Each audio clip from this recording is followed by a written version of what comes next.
హరి ఓం. ఆధ్యాత్మిక విద్య అంటేనే అంతర్ముఖ విద్య. ఆది అంతం,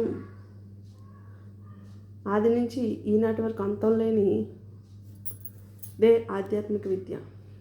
దొంగ తపము, కొంగ జపము, కోరికతో మంత్రము, భవిష్యత్తు కోసం పూజ చేస్తే అది ఆధ్యాత్మిక విద్య అవ్వదు. గురువు చుట్టూ తిరిగితే అది ఆధ్యాత్మిక జీవితం అవ్వదు. మనల్ని మనం తెలుసుకోవడం. మనల్ని మనం ఎప్పుడు తెలుసుకుంటాం?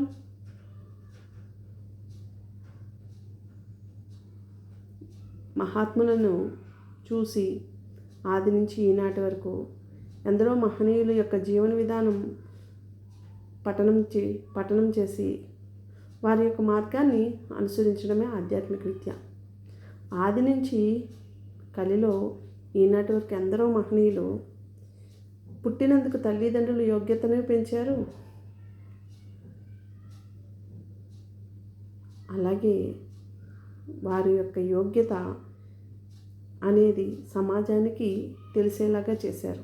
మరి మనం జీవించే విధానం, ఎంతటి మహనీయులైన వారిని తక్కువ చూపుతో చూడటం, తక్కువ చేసి మాట్లాడటం చేస్తూ, పూజలు చేస్తూ, నోములు నోస్తూ, వ్రతాలు చేస్తూ కూడా ఎదుటివారిదే లోపం, మనదేమీ లోపం లేదని మనల్ని మనం సరిదిద్దుకోవడం మానేస్తే మానవ పుట్టుకకు అర్థముందా? మానవుడు మహనీయుడిగా మారాలి. అప్పుడే మానవ జన్మకు సార్థకత మొదలవుతుంది.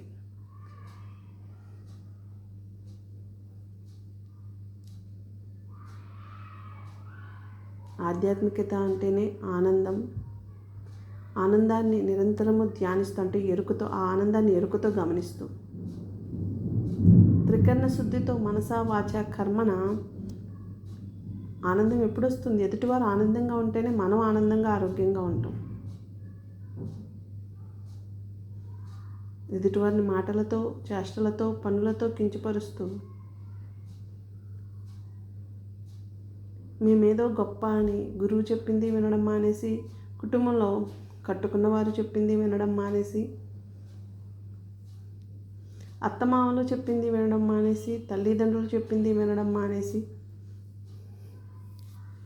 మనల్ని మనం ఇది అని చూపుకుంటే, అలాగే ఎదుటివారికి నోటికి ఇష్టం వచ్చినట్టు మాట్లాడితే అందరికీ లోకు అవడమే కాకుండా మనల్ని మనం వాతపిత్త కఫాలతో అనారోగ్య పాలు చేసుకుంటాం.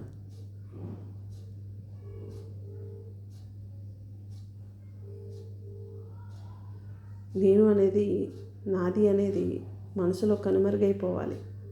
నిరంతరము మహాత్ముల యొక్క జీవన విధానం మనం మననం చేస్తూ వారే మనంగా జీవించాలి. అదే ఆధ్యాత్మిక విద్య. ఆది అంతం లేని ముందు తరాల వారికి యోగ విద్య,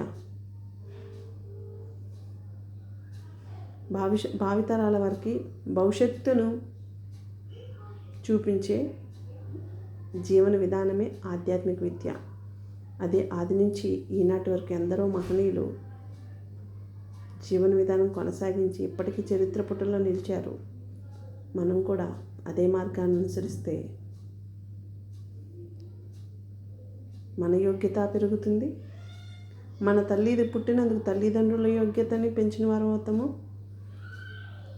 అత్తింట్లో అడుగుపెట్టినందుకు వారి యోగ్యత, కట్టుకున్నందుకు కట్టుకున్న వారి యోగ్యత, కన్నందుకు బిడ్డల యోగ్యత, ఇందరి యోగ్యతను పెంచిన వారు అవుతాం. అది ఆధ్యాత్మిక విద్య.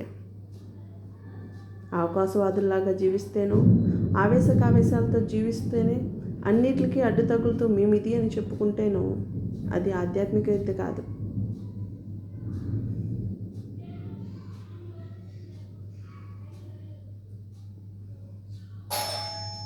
ఆలోచనల జీవితంగా బతుకుతేను, ఎదుటివారి సిరి సంపదలకు ఆశిస్తేనో, గురువుల చుట్టూ తిరిగినంత మాత్రాన ఆధ్యాత్మిక విద్య కాదు. మనల్ని చూసి మన చుట్టూ ఉన్నవారు మారాలి. మనం ఇది అని చెప్పుకుంటే మన చుట్టూ ఉన్నవారు మారతారు. మన మనసు, మాట, పనితీరు అంతా కూడా ఒకటై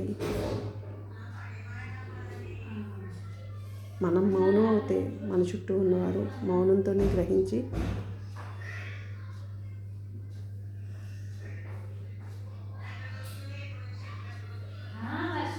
తరిస్తారు.